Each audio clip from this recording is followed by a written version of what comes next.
quick history of Florence video if you're interested. Here's a fun history fact for you. Florence is the freaking coolest. Whether you're looking for art, literature, political schemes, larger-than-life characters, things being set on fire, the historical context for the best Assassin's Creed game, or the single greatest dome in history, this city at the beating heart of the Renaissance has it all. Thing is, Florence seems an unlikely candidate for a civilization-changing rebirth of classical glory. Even within Italy, it wasn't nearly the most powerful player on the peninsula. Venice ruled the seas, and Rome held the papacy. So to find out what made little old Florence so special, and to see why their ideas had such a transformative impact on Italian art and culture, let's do some history.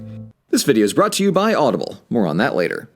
Florence has a pretty quiet start. First founded by Julius Caesar as a military camp in 59 BC, Florence got caught in the up and down of the Roman and Byzantine empires, eventually getting nominally glomped by the Holy Roman Empire in the medieval period. But the Alps are kind of a pain to cross, and the HRE is closer to an unsupervised geopolitical kindergarten than an actual empire, so Florence and their Italian neighbors were essentially independent, just chilling out by themselves in the quiet Tuscan countryside through most of the Middle Ages. But Florence, as we know it, starts with the adoption of a new constitution in 1293, which outlined a republican system that placed power in the hands of the mercantile and artisan elite. Rather than dumb, stuffy aristocrats, Florence was governed by a citizen signoria, composed of 9 people chosen by the city's guilds, who each served on 2-month terms. These priori worked in tandem with specific side councils like the 10 of War and the 6 of Commerce. It was a small group, but since it rotated so insanely fast, lots of Florentines had a say in how their city worked. While it's certainly no Venetian republic, it got the job done pretty well for the next 2 centuries. Florence also had the good fortune to back the winning side in a power struggle between the Pope in Rome and the Emperor in Germany, so they got the rights to play middleman on papal tax collection. Shiny. It's also during this turn of the 1300s that Florence takes a recognizable shape by spending their newfound wealth on a flurry of construction projects. The government got a new house in the Palazzo della Signoria, and Florence started on the Church of Santa Croce, but by That's the one I went to, the government Palazzo de Signoria. far, the most ambitious project was Santa Maria del Fiore, a magnificent new centerpiece church that promised to be the largest in the world. One problem was that the design was so darn big that the architects had no way to actually cap the thing with a dome that wouldn't just collapse under its own weight. And the second problem was a tiny little killjoy by the name of plague. See, for all the cash money that Venetian and Genoese traders brought back to Italy from the Near East, in 1347 they also brought along the Black Death, and a year later its devastation spread to Florence. The population dropped in half, entire families fell off the map, banks disappeared, farms went completely untended, and basically the entire ecosystem of medieval Tuscany collapsed overnight. To paraphrase contemporary accounts, this was un grande oof. But luckily, inconceivable amounts of death.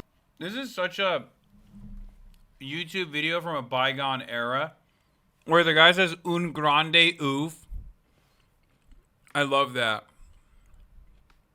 Really sets the mood for writing poetry, so it's here that we get Boccaccio's masterwork, the Decameron, an Italian-styled 1001 Nights, except the framing device here is plague instead of princes. At the same time, the poet Petrarch was reinventing lyric poetry through the composition of his personal love sonnets. But we have to jump back half a century to give credit to Florence's greatest poet by far, our boy Dante. Exiled from the city in 1302, Dante soon began composition of his Divine Comedy, an era-defining self-insert fanfic that combined Christian theology with ancient Greek mythology in, dare I say it, an even bolder crossover than the MCU. Oh my god.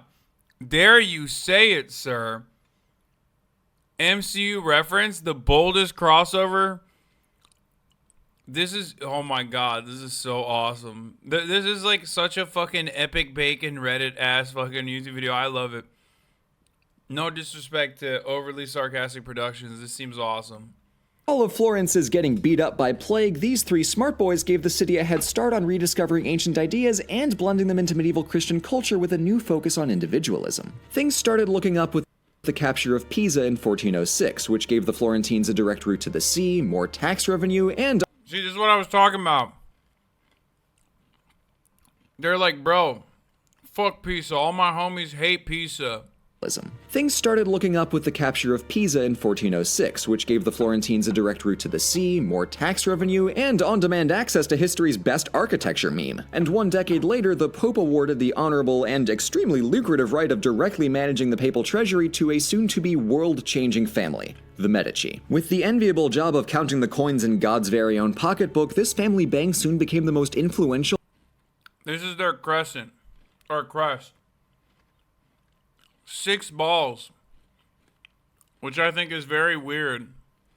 And apparently we don't know why they got the 6 balls. Some believe it's because they're like old medicine men. Some believe it's supposed to signify oranges. Some believe it's supposed to be like the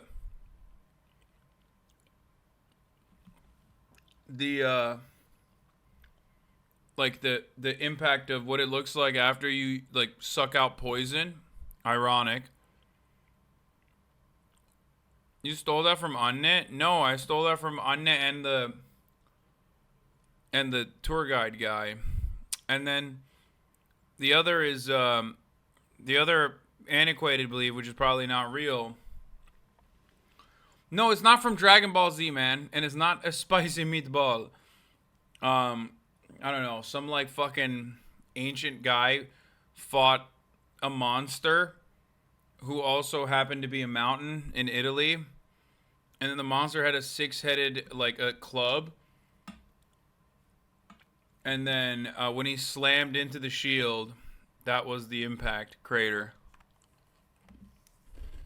And well-funded in Italy. But the Medici, and the young Cosimo especially, had a uniquely ancient view of wealth, seeing it as a means to glorify both God and Florence through great public works rather than something to hoard in a bank vault swimming pool. Don't get me wrong, these guys lived large and made it known, but they had a refreshingly patriotic attitude towards their wealth and felt a moral responsibility to spend it on Florence's greatness through cultural patronage. Yeah. Sure. I mean, it's in comparison to like their contemporaries, their counterparts, not contemporaries. Sure. But like looking at it from now, looking at it with my eyes currently, I'm like, these motherfuckers were not benevolent. For instance, the Duomo wasn't just going to build itself after a century spent domeless, so the Medici financed its completion under the genius architect Filippo Brunelleschi. He invented radical new construction equipment and applied some straight-up wizardry to implement a self-reinforcing double dome, and without going off on a massive tangent, I'd say the results speak for themselves. Good dome. Meanwhile, our boy Cosimo returned from a brief year in exile in 1434 to effectively become the leading citizen of Florence. He didn't fully upend the Republic, but he pulled an Augustus and got really good at encouraging the guilds to appoint agreeable priori to the Signoria. Legal? Yes, but still pretty dubious. But with the funds of the Medici Bank in one hand and the reins of Florence in the other, Cosimo put everything that he had into the care of the city. From public buildings to privately commissioning artists like Donatello to even funding and stocking a public library to make the city's knowledge accessible to all. Cosimo loved the classics, and he even had a chief book scout who went on trips to the eastern Mediterranean to bring back rare ancient manuscripts from the Greek and Islamic worlds. Cosimo was a Their PR was crazy, and they passed down a history of some enlightened people, but we all know they were just some rich motherfuckers playing Monopoly in Tuscany. I mean, yeah, but I guess they did advance history quite a bit by doing this shit. It might have been a flex nuts type situation, but like,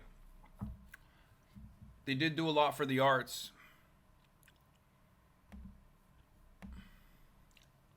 pretty cool cat, but his grandson Lorenzo took all this Renaissance-y business up to 11. He threw money at artists like Michelangelo, Leonardo da Vinci, and Sandro Botticelli, whose combined talents included painting, drawing, sculpture, architecture, anatomy, and also tanks. Everything Cosimo did, Lorenzo did shinier, and only enhanced Florence's reputation as the place to go for long-lost knowledge and groundbreaking art. The Florentine Renaissance wasn't just about picking up ancient Greco-Roman ideas after a millennium hiatus, but it was a continuation of what Dante had started, of applying ancient culture to a medieval Christian context with a deep focus on individual expression. This wasn't just a rebirth, this was radically new. See, I'm only biased towards liking Florence so much because I'm right. But for all his splendor, Lorenzo's Florence was not without trouble. Half a decade after a mining debacle in Volterra led to the city getting sacked, some conspirators in and around Florence decided that all that Medici banking money would feel a lot better clinking around in their pockets instead. The Pazzi family had already buddied up with Pope Sixtus and swiped the rights to manage the papal treasury, so the next Fuck these homies, dude. Fuck the Patsies, dude. All my homies hate the Patsy family. You know what I'm saying? logical step was to assassinate Lorenzo and his brother Giuliano and basically coup their way into ruling Florence. We've all had that thought, right? They'd wanted to kill them both simultaneously during RIP, I resub, but I didn't refresh, so I got clapped for posting a link. Yeah, but at least you won't see the top of the hour ad break right now. Because at the top of the hour, there's a 3-minute ad break. And if you no longer want to see those ads, all you need to do is subscribe for $5. Or for free with a Twitch Prime. Or by getting gifted a sub from 34MKD50.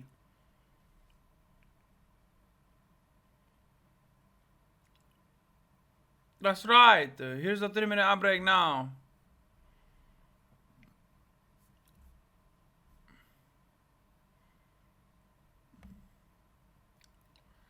$34MKD50. He is one of my wealthy patrons. I am like his Michelangelo. And by that I mean gay as fuck.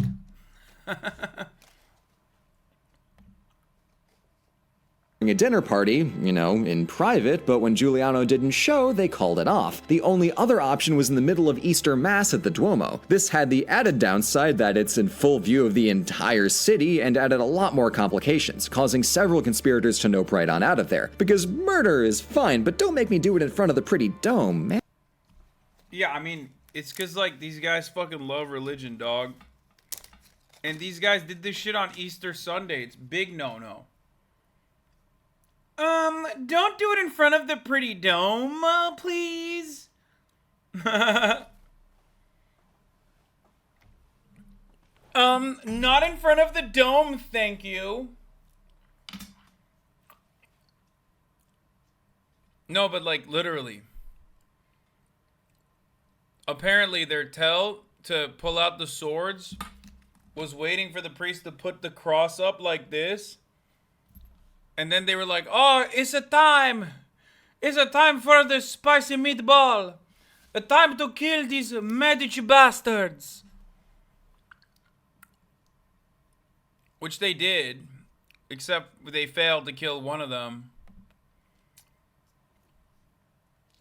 And Giuliano was killed, but Lorenzo survived on pure rage and proceeded to purge every trace of the Pazzi and their supporters from the city, confiscating all of their assets as an extra FU. Lorenzo significantly tightened his grip on Florence in the decade following the Pazzi conspiracy, but the power of the Medici began to wane, with their biggest revenue source being soured on account of all that attempted murder. But even with all this conspiratorial turmoil, Florence was starting to have an outsized impact beyond its Tuscan hills, via coinage, language, and all that sweet, sweet art. The gold florin of the Medici Bank became the standard currency across Italy and parts of Europe, and where florins went, Tuscan followed. This dialect was already well regarded in Italy because of Dante, Petrarch, and Boccaccio, but it became a lingua franca because of the far-reaching mercantile influence of the Medici. And soon other cities wanted in on the artistic action as well, so Leonardo got hired by Milan and Michelangelo went to Rome to go paint a pretty roof. When 99% of the Renaissance belongs to 1% of the Italians, we gotta redistribute that, After Lorenzo's death in 1492, the incompetence of his first son Piero got the entire Medici family exiled, and into this power vacuum steps Girolamo Savonarola, a friar with a very particular attitude towards Florence's Renaissance splendor.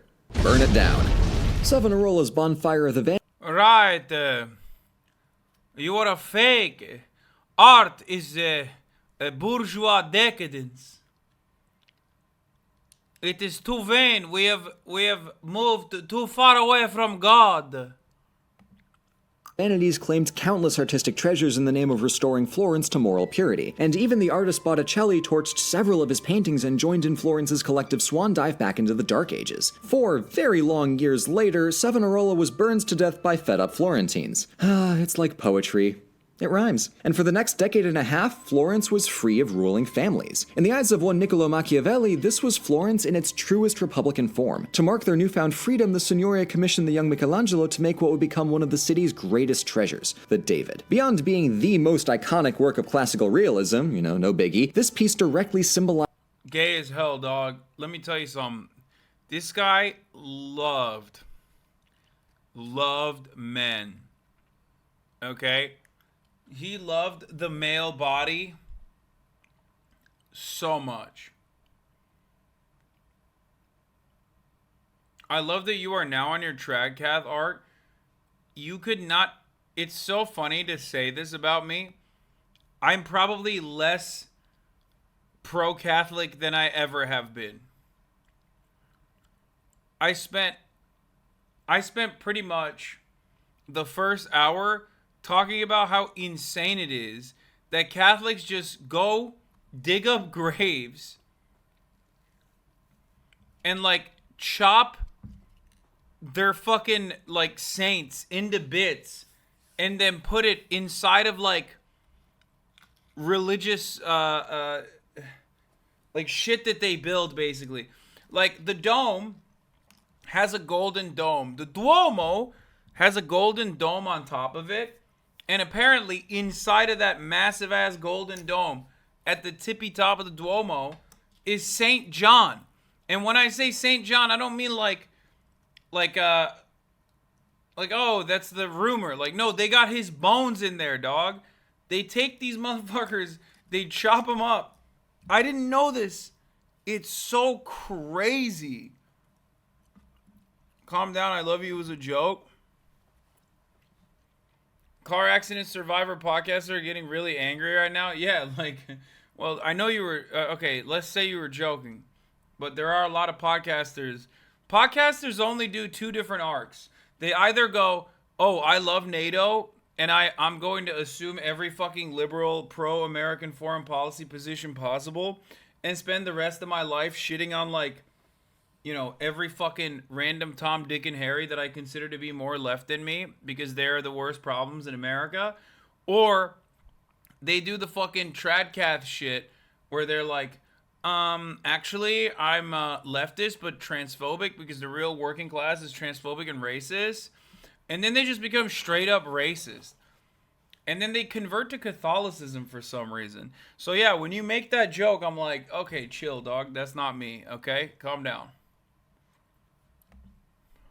Florence's place in the world as a small player in a field of giants like France, Germany, and the Papal States. But, like David, while Tuscany may have been small, it was far from weak. Ultimately, the Medici weren't out of the picture for too long because Italy became the battleground for Europe's big fancy empires, and in 1512 the Medici were forcibly reinstated as de facto monarchs. People like Machiavelli weren't very thrilled about this, but people like Machiavelli were also tortured into keeping their mouths shut. During their brief exile, the Medici were busy in the Vatican, and soon weaseled themselves into the papacy on two occasions, first with Leo X and again with Clement VII. In 1532, Clement solidified his family's hold on Florence by appointing Cosimo I as Duke of Florence, officially swapping the Republic with a hereditary monarchy. For the next 2 centuries, Medici dukes ruled over all of Tuscany. Though the Republic was well and truly dead, and it had never been harder to openly criticize the Medici, Florence's prosperity and artistic excellence didn't miss a beat. Cosimo I politely confiscated the opulent palace of the Pitti family in 1549 and built some sweet new gardens around it.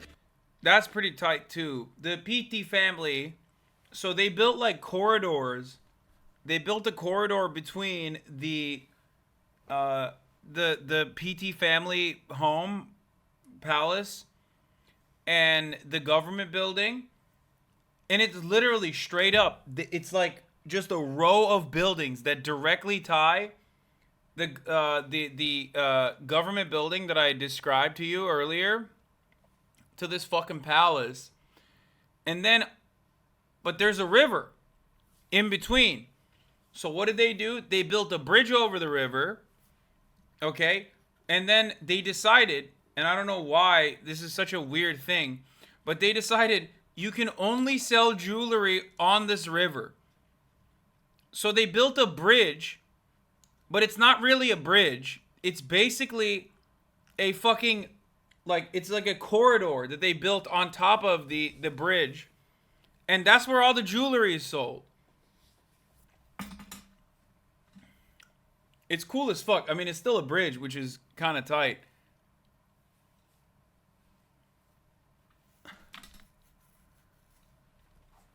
Actually, they're copying that sentiment from Buddhist wanderers in India with bone relics as a whole lot of rituals. Okay, well, regardless, it's still kind of crazy.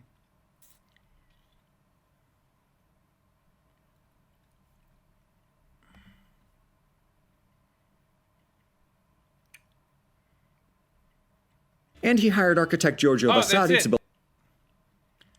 Yeah, this is the corridor. A corridor across the Ponte Vecchio to connect Palazzo Pitti with his Uffizi, a massive new administration complex. Yep.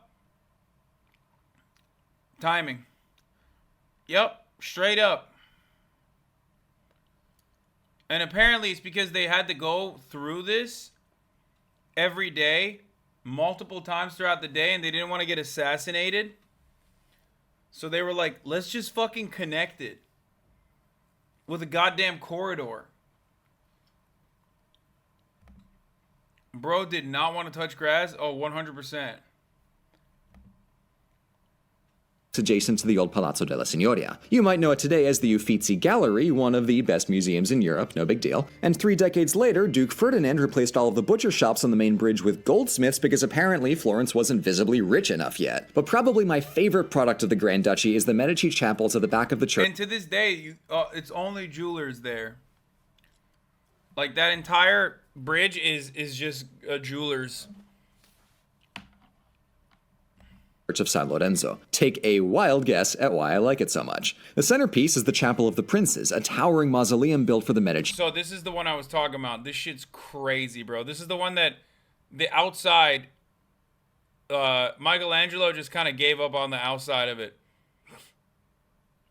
But the inside of it is fucking insane. Grand Dukes. It's incredibly swanky in there, but most hilariously, it's still under construction. The entire line of Medici dukes died out before the ceiling even got its fresco, and that only happened because the lead architect was bullied into ditching his plans for a lapis lazuli mosaic and just putting something on the damn roof already. So here's the other part about this.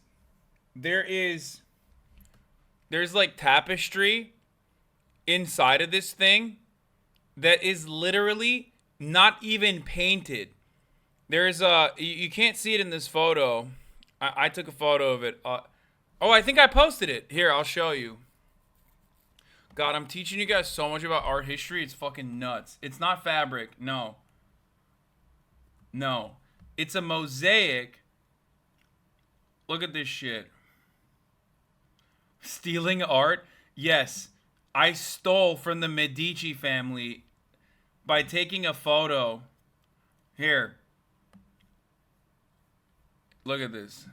Look.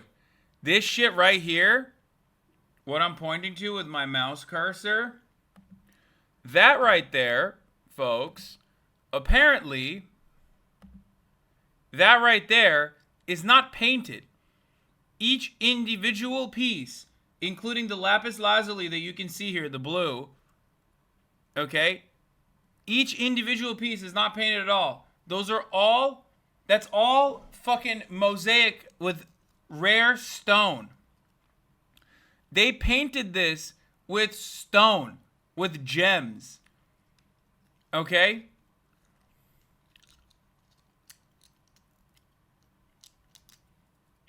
And they wanted to do that to the top of it too.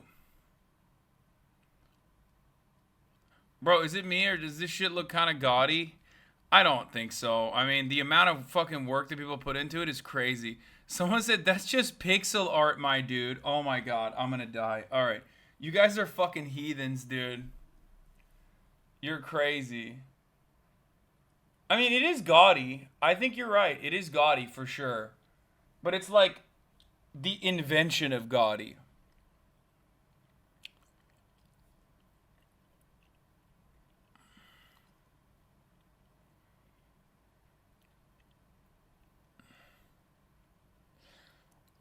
Anyway, a dying art. What's Gaudi? Antonio Gaudi, famous sculptor. And architect.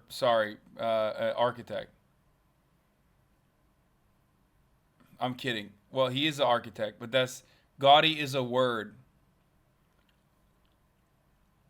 It means like overly flashy. But also, Gaudi is a famous architect that constructed a shit ton of stuff in Barcelona. If you've ever been to Barcelona, you can tell by the fact that I'm saying Barcelona that I've been there. Okay, you 100% stole that from my name?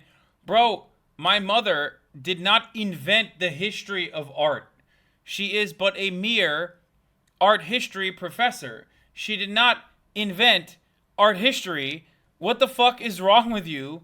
I am a little bit more learned on this subject matter as well. Yes, I learned a lot from her, but also, I have been to a lot of these places too.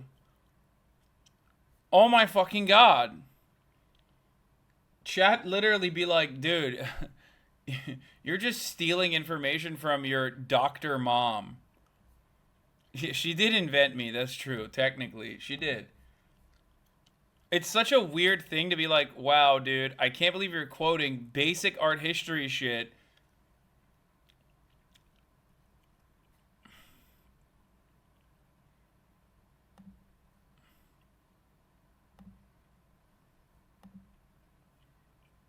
Jumping back a century, Cosimo expanded Florence's horizons by conquering the Republic of Siena and building a naval base on the island of Elba. Florence's golden age at the forefront of history was certainly behind it, as the Renaissance had long since spread to the rest of Europe, and Florentine prestige had waned in comparison to these big shiny empires, but Florence was still prosperous, beautiful, and most importantly, in one piece. Rome, for one, could not say that last bit. But at the end of the day, Machiavelli's worst fears about a Medici monarchy would come true, as the last two Medici Grand Dukes were the worst crossover of lazy, spendthrift, and repressive, leaving Florence weak and nearly bankrupt. After them, Tuscany was swiftly gobbled up by the soon-to-be Archduke of Austria and Holy Roman Emperor. For the sake of narrative convenience, and also because European imperial politics are far too complicated for how boring they are, I'm going to fast forward a century here to 1859, when Tuscany happily jumped on board the Italian unification bandwagon and annexed themselves to the growing Kingdom of Italy. Florence even served as the kingdom's capital for a few years before the final conquest of Rome in 1870. After joining the kingdom, the Tuscan dialect soon became the basis for Universal Standard Italian, and Florence gave many of its most famous churches some finishing touches,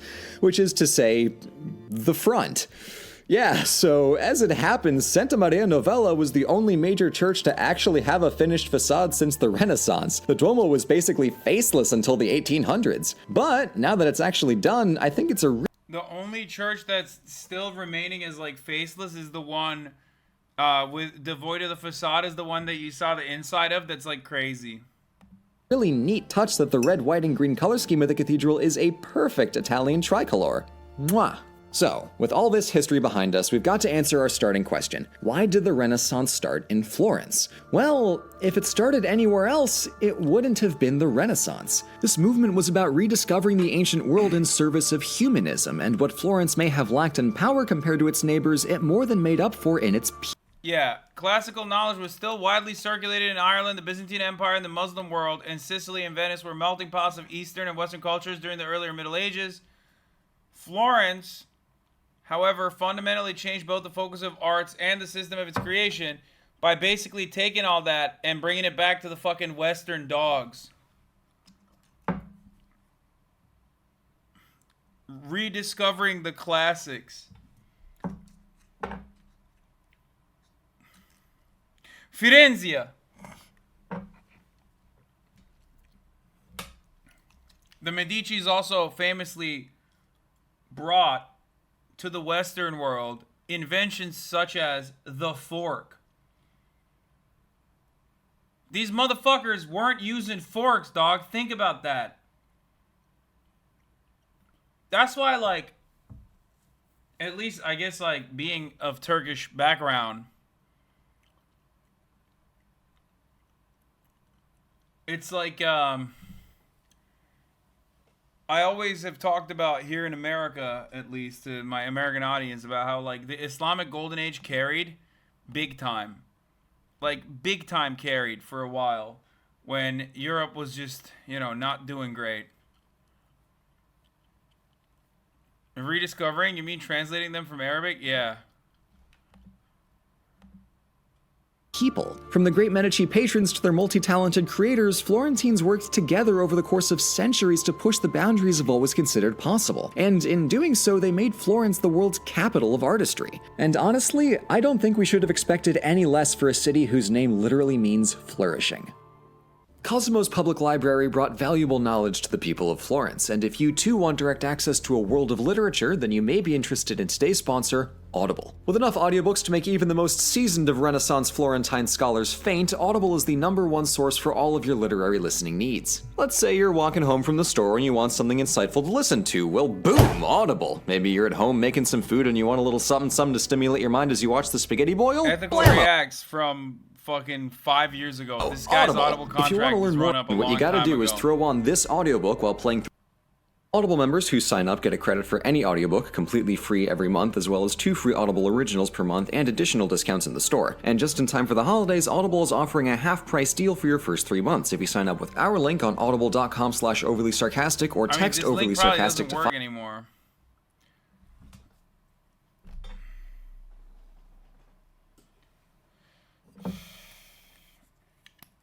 A lot of it is because of the influence of the Catholic Church. In the Dark Ages, there was an attitude in Western Europe that the world was literally hell and not worth learning about. The Renaissance was a return to human curiosity. I do think it's pretty funny. To consider some of the things that they didn't find out until much later. Like, the reason why a lot of the marble statues were just simply white was because they thought they were white because they were white when they recovered them. Except now we know that they were painted. Except 90% of the world still thinks that they were white. So it doesn't even matter.